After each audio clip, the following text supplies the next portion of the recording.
Well, g'day there everybody. Thanks for joining me on this Wednesday afternoon market recap. A lot to speak about. We have seen some pretty impressive signals, or at least chart patterns, develop on the Dow Jones Industrial Average and the S&P 500.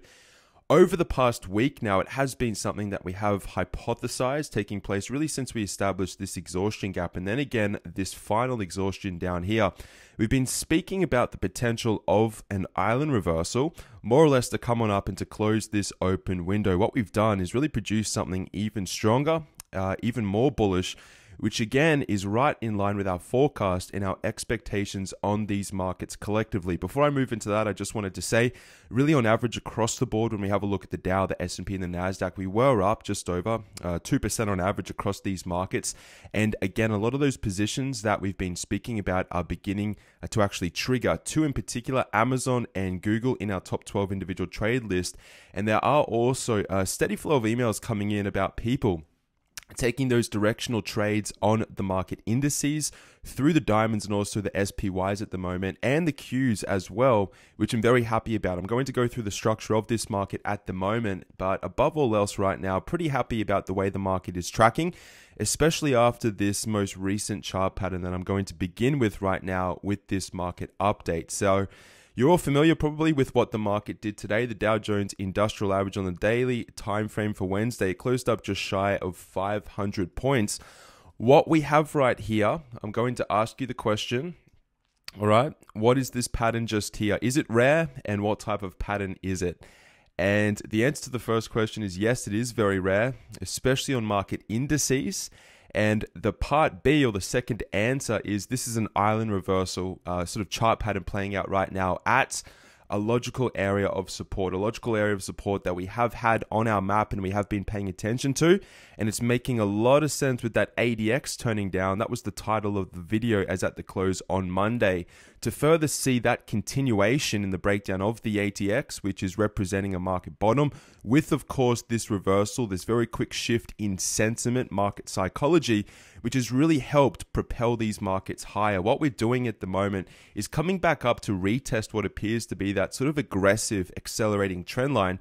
But for all purposes right now, this market appears to have definitively turned, all right? It is definitively based, and now we're very early on in that seasonal movement for the month of December, and probably most likely at least through to the first quarter of 2019. To see this market push on all the way back up to these resistance areas above 26,500 on the Dow Jones Industrial Average. But again, the entire time we've been speaking about, well, we do expect still this market to take out its all-time highs that we printed, at least for the Dow, in the very early period of October 2018. This is a very strong pattern here. This is what we call, again, an island reversal. Yes, I understand we now have printed a gap between Tuesday and Wednesday. There is the possibility that we come all the way back down and close this open window. But above all else at the moment, this is a very bullish reversal pattern. It's occurring at a logical area of support. And when I bring up these oscillators as well, you can see that we are starting to definitively get crosses. You can see the RSI adjusting very quickly. And again, we've been speaking about the deceleration of the MACD.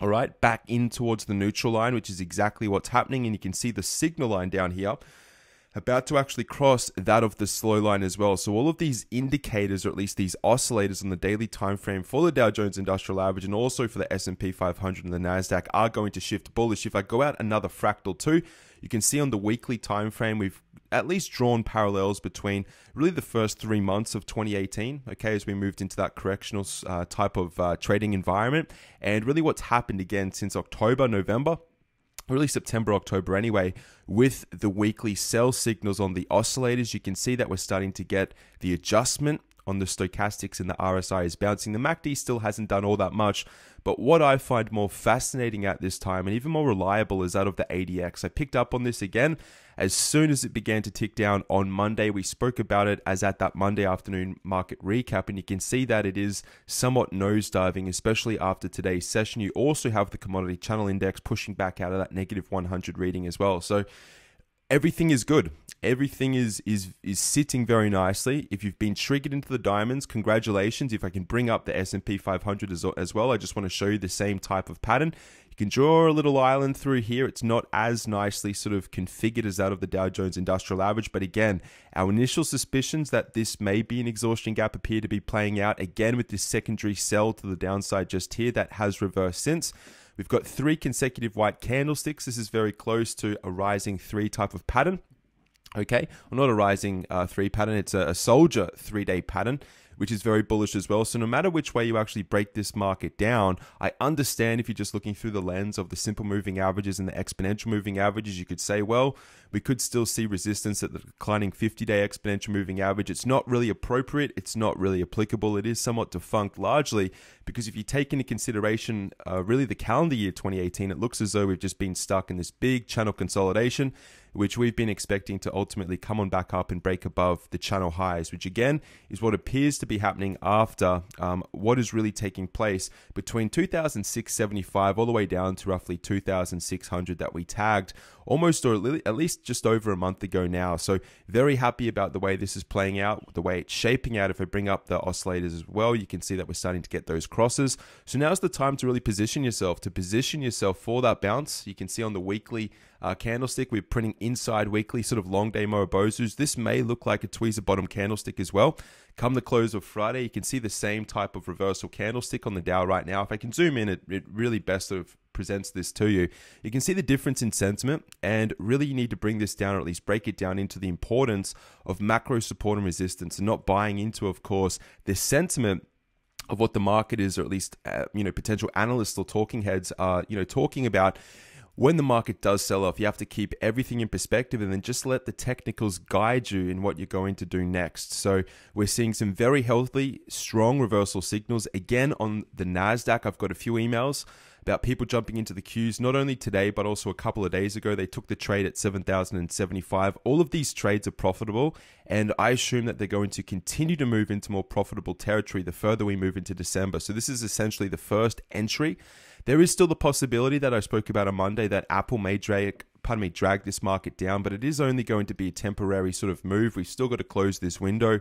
Not sure if we're actually going to do it. It doesn't really impact us all that much because we've got a bunch of market positions on the table. And also, if I can sort of move into a couple of other individual stocks just to show you how they're playing out. We had Amazon at 1,561. The entire time we've been speaking about opening up the risk and reward ratios, all right? That's really been guiding us, or at least helping us in justifying some of these bullish trades, as again, the consensus of the market has been relatively bearish.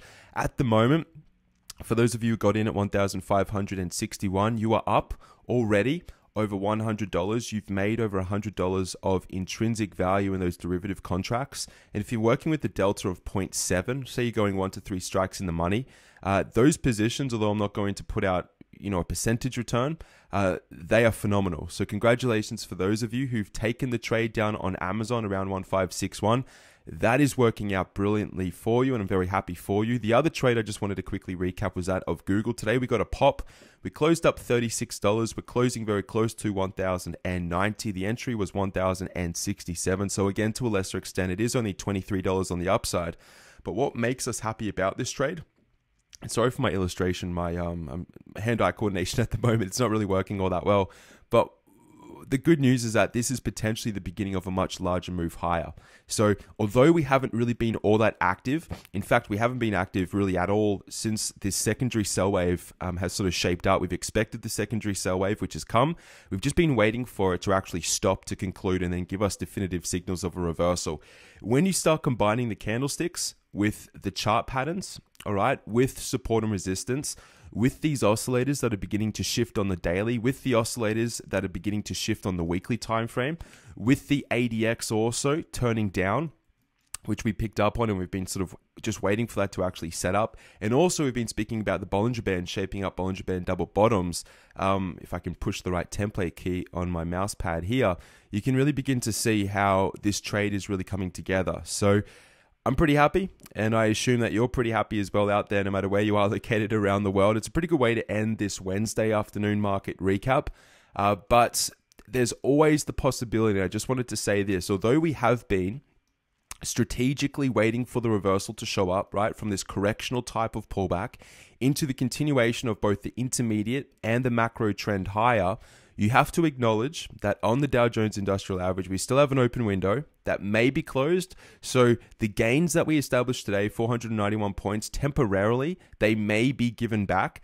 But overall, in its totality, this is a very healthy, bullish sort of setup that is shaping up. And really what happens is when you start printing island reversal patterns, they don't necessarily need to close. This is the interesting thing about gaps. When you get one gap, say for instance here, towards the back end of September, if I can zoom out and show you this, or sorry, October, the probability of a gap like this closing goes up exponentially. Same here when you've just got a continuation type of gap. When you start to see gaps that are occurring in a type of pattern, or at least setting up to produce a chart pattern, say i.e. an island reversal, which is exactly what we've done on the Dow, the odds, or at least the probability of this closing, actually drop. Okay, they don't remain as high as these other sort of more common types of gaps. These patterns are rare, and when they set up, you have to understand the sentiment has shifted. It's already shifted, but at the same time, we don't necessarily need to come back down and to close this type of gap as well. So I just wanted to make a distinction there between an island reversal and just a type of continuation gap, or even just a reversal gap as well. All right, so that's going to do us as at Wednesday. If you have any questions, email me. Other than that, everyone, enjoy your Wednesday evening, and I'll be back with you later in the week for another market address. All the best. It's James signing off on behalf of Pivot Point Trading. Goodbye.